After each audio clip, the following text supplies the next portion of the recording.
ஹேரே சூர் ஊரில் திருவிழா நடக்குது, நம்ம ஊரில் மட்டும் ஏன்னா நடக்கவே மாட்டேங்குது, ஒயிலாட்டம் மயிலாட்டம் கலையாட்டம் என்னமோ சொல்கிறாங்க, நம்ம ஏன்டா அதுமே பார்க்கல நான் நினச்சி ஃபீல் பண்ணிட்டு இருக்கும்போது தான் நம்ம ஊர் திருவிழான்னு டிவி திருவிழா ஒரு ஈவெண்ட் போயிட்டு இருக்குதா பார்த்தேன். சரி கிளம்பி புறப்பட்டு அங்கே போயிட்டு அங்கே உள்ளே போகும்போது பைக் சார்ஜ் பார்த்தீங்கன்னா 60 rupees சொன்னாங்க, அநியாய ரேட்டு. அப்படியே பப்பர மிட்டாயெல்லாம் சாப்பிட்டுட்டு உள்ளே போகும்போது ஒரு பப்பி இருந்தால் சரி என்கிட்ட 2 பிஸ்கெட் பேக்கெட் இருந்துச்சு. போகிற வழியில் ஒரு பொது சேருவேன்னு சொல்லி அவனுக்கும் பிரித்து போட்டுட்டு அங்கே போய் பார்த்தா நம்ம தலை இருக்காரு, எங்கும் தலை எதிலும் தலை. அப்படியே போய் 2 பீஸ் மாங்காய் வாங்கி சாப்பிட்டு டிக்கெட் பார்த்தீங்கன்னா பெரியவங்களுக்கு 40 ரூபா, சின்ன பசங்களுக்கு 25 ரூபா வாங்கிட்டு இருந்தாங்க. நான் போகும்போது பெரிய கூட்டம்லாம் இல்லைங்க, நான் போக போக சரியான கூட்டம் வந்துச்சு. எக்கச்சக்கமான கவர்மெண்ட் ஸ்டால்ஸ், ப்ரைவேட் ஸ்டால்ஸ் எக்கச்சக்கமாக வச்சுருந்தாங்க. ஷாப்பிங்ஸ்லாம் நிறைய பண்ணுற மாதிரி ஸ்டால்ஸ்லாம் நிறைய இருந்துச்சு. நானும் சரின்னு சொல்லிட்டு ஷாப்பிங்லாம் போகலாம் அப்படின்ட்டு போனோம். எல்லாமே டூப்ளிகேட் ப்ராடக்ட்ஸுங்க, எக்கச்சக்க ரேட்டு, வெளியே விட உள்ள எக்கச்சக்கமாக ரேட் வச்சுருந்தாங்க. எதுக்கு அதை வந்து ஸ்டால்னு சொல்லி உள்ளே போட்டாங்கன்னு தெரியல.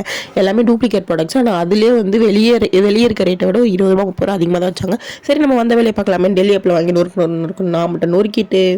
சரி இந்த கீச்சேன் அரிசிலெல்லாம் பேர் எழுதி தருவாங்க இல்லையா, அது எனக்கு அப்பத்துலேருந்து ரொம்ப பிடிக்கும், ஸ்கூல் டைம்லேருந்தே ரொம்ப பிடிக்கும். சரின்னு போய் ஒரு கீச்சன் வாங்கி என் பேர் நானே அழகாக எழுதிட்டு அப்படியே போயிட்டாங்க. நம்ம பஞ்சு மிட்டாய் கடை என்ன மாதிரி பிங்காக அழகாக இருந்துச்சு. குழந்தைங்களோட குழந்தையா நின்று நானும் நிறைய பஞ்சு மிட்டாய் வாங்கிட்டு மொச்சுக்குன்னு யாருக்குமே தராமல் நான் மட்டும் தனியாக ஜாலியாக சாப்பிட்டேங்க. பஞ்சு மிட்டாய் தனியாக சாப்பிட்டே ஒரு தனியாக சுகம். அங்கே போய் பார்த்தா கிட்ஸ் ப்ளே ஏரியாலாம் நிறைய வச்சுருந்தாங்க.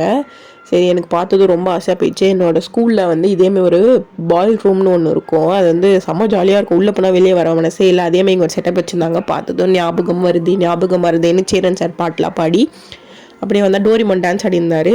அவரோட சேர்ந்து நானும் 2-3 குட்டாட்டெலாம் போட்டு உள்ளே போனால் ஹாண்டட் ஹவுஸ். எனக்கு சத்தியமாக இது மட்டும் பிடிக்கவே பிடிக்காதுங்க, ஏன்னா நான் கொஞ்சம் பயந்த சுபாவும். அதான் சொல்லுவாங்க இல்லையா, வெளியே பார்க்க பஸ்ஸுமே இருப்பாங்க, உள்ளே புதுசாக இருப்பாங்க. அதே மாதிரி சத்தியமாக வெளியே பார்க்க ரொம்ப தைரியசாலியுமே இருப்பேன், ஆனால் சத்தியமாக உள்ளே போனால் ரொம்ப அழுதுருவேன். நான் வெளியே இருக்க பேய் இவ்வளோ பயங்கரமாக புள்ள எப்படி இருக்குன்னு பாருங்க. நான் வீடியோவில் பார்த்து அந்த பேய் என்னை பார்த்து ஒரு ஹைஃபைலாம் சொல்லிச்சு. சரி நானும் பாய்ன்னு சொல்லிட்டு மசாஜஸ்லாம் விற்றுருந்தாங்க. ரொம்ப நாளாக பேக் பெயின் இருந்துச்சு. சரின்னு போய் 2 மசாஜரை தூக்கிட்டு வந்துட்டேன். சரி திரும்பி பார்த்தா மெட்ரோ ட்ரெயின் ஆனால் தான் நினச்சிங்க, பேசஞ்சர்ஸ்லாம் ரொம்ப நேரம் இருந்தாங்க. சரி கொண்டு போய் அவங்களாம் சேர்க்க வேண்டியத்தில் சேர்த்துட்டு உங்களுக்கும் மெட்ரோ ட்ரெயின் சுற்றி காட்டலான்னு சொல்லி உள்ளே கூப்பிட்டேன், வாங்க போகலாம். உள்ளே போனால் மெட்ரோ ட்ரெயின்லேயே செம்மையாக ரெடி பண்ணி வச்சுருந்தாங்க. மெட்ரோ எப்போ ஸ்டார்ட் ஆச்சு அந்த மாதிரி டீட்டெயில்ஸ்லாம் வச்சுருந்தாங்க, நல்லா யூஸ்ஃபுல்லாக இருந்துச்சு. போகிற வழியில் பார்த்தா ஸ்மோக் பிஸ்கெட் இருந்துச்சுங்க. சரி ஆசையாக இருக்கேன்னு சொல்லி வாங்கிட்டேன்.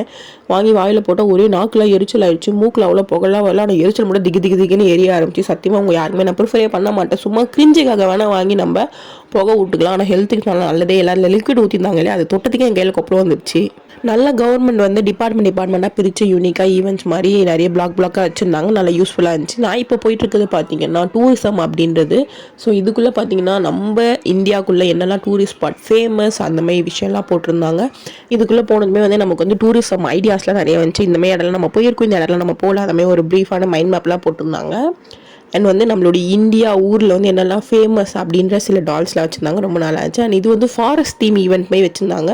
சரி என்னடா உள்ளே இருக்குன்னு போய் பார்த்தா நல்ல க்ரீனரியாக செம்மையாக செட் பண்ணி ஆமை கொக்கு கிக்குன்னு எல்லாமே தரமாக நேச்சராகவே இருந்துச்சுங்க. பார்க்க ரொம்ப உண்மையிலேயே ஆமெல்லாம் இருந்த மாதிரி இருந்துச்சு, செம்மையாக இருந்துச்சு. கிட்ஸ்லாம் கொடுத்தீங்கன்னா செம்ம ஸ்பாட்டாக இருந்துச்சு. இந்த யானை எனக்கு ரொம்ப பர்சனலாக பிடிச்சிருந்தது. ஆல்ரெடி உடம்பு சரியில்லை இல்லைங்களா, ப்ரீவியஸ் வீடியோவில் சொல்லியிருப்பேன், அதனால என் ஃபேஸ் கொஞ்சம் நல்லாயிருக்கும், இக்னோர் பண்ணிக்கோங்க. உள்ளே போக போக ஸ்டால்ஸ் தீரவே இல்லை, கால் வலி வந்தது தான் மிச்சம். இந்த ஜெயில் யார் இருந்தாங்கன்னு ஷார்ட்ஸில் கேட்டிருந்தேன், தெரிஞ்சால் கமெண்ட் பண்ணுங்கன்னு சொல்லி என்ன கண்டுபிடிச்சிங்கன்னு தெரியல. இது வந்து டாக்டர் கருணாநிதி ஐயா வந்து 46 days இந்த ஜெயிலை வந்து இமிட்டேட் பண்ணி தான் இந்த டாலை வந்து இங்கே வச்சுருக்காங்க.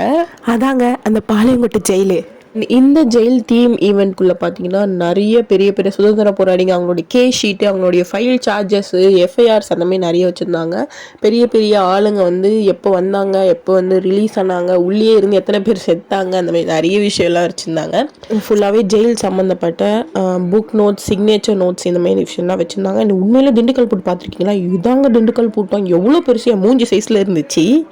சரி நடந்து உள்ளே போயிட்டே இருக்கும்போது பார்த்தீங்கன்னா தேட்டர் செட்டப்பு அப்படியே உட்காந்துட்டாங்க. கால் வெளியெல்லாம் பார்த்தா நம்ம 2.0 தலைவர் படமாச்சா உட்காந்து பார்த்துட்டே இருந்தேன்.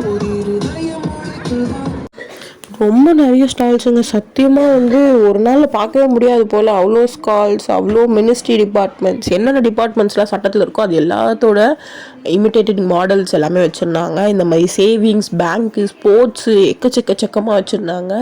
ஸோ நான் இப்போ இருக்கிறது பார்த்தீங்கன்னா போஸ்ட் ஆஃபீஸில் சேவிங்ஸ் ஸ்கீம்ஸ் என்னெல்லாம் பண்ணலாம் அந்த டீட்டெயில்ஸ்லாம் போட்டிருந்தாங்க. இதெல்லாம் உண்மையில ரொம்ப யூஸ்ஃபுல்லாக இருந்துச்சு.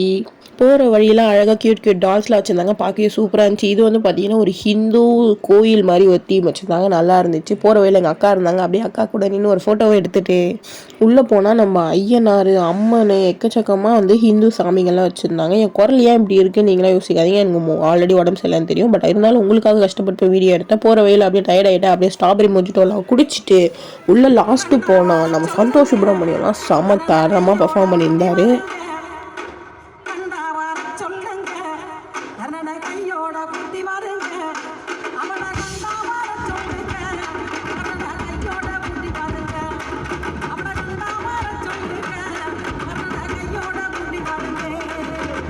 அப்படியே அங்கே நின்று கொஞ்ச நேரம் ஜாலி பண்ணிட்டு இருக்கும்போது சின்ன பொண்ணாக்கெல்லாம் வந்து சும்மா தரமாக நாட்டுப்புற பாட்டெலாம் பாடியிருந்தாங்க. கடைசியில் சும்மா பட்டையாக கிளப்பிட்டாங்க. எக்கச்சக்க ஒயிலாட்டம் மயிலாட்டம் கல்யாணம் அத்தனை ஆட்டத்தையும் ஆடி சும்மா அந்த இடமே ஃபயர் பேக் ஆகிடுச்சு. உண்மையிலே ஒரு கூஸ் பம் மூமெண்ட் தாங்க சொன்னாங்க. ஸ்டேஜில் அவ்வளோ கலைஞர்கள் ஆடும்போது கீழே இருக்க எல்லாருமே எழுந்துச்சுன்னு ஆடினாங்க. எனக்கே காலில் மூமெண்ட் பிடிச்சி என்னதான் இருந்தாலும் ஆயிருந்தாலும் நம்ம ஊர் டான்ஸ்ட்டாக சும்மா பிச்சுட்டு உதறிட்டாங்க.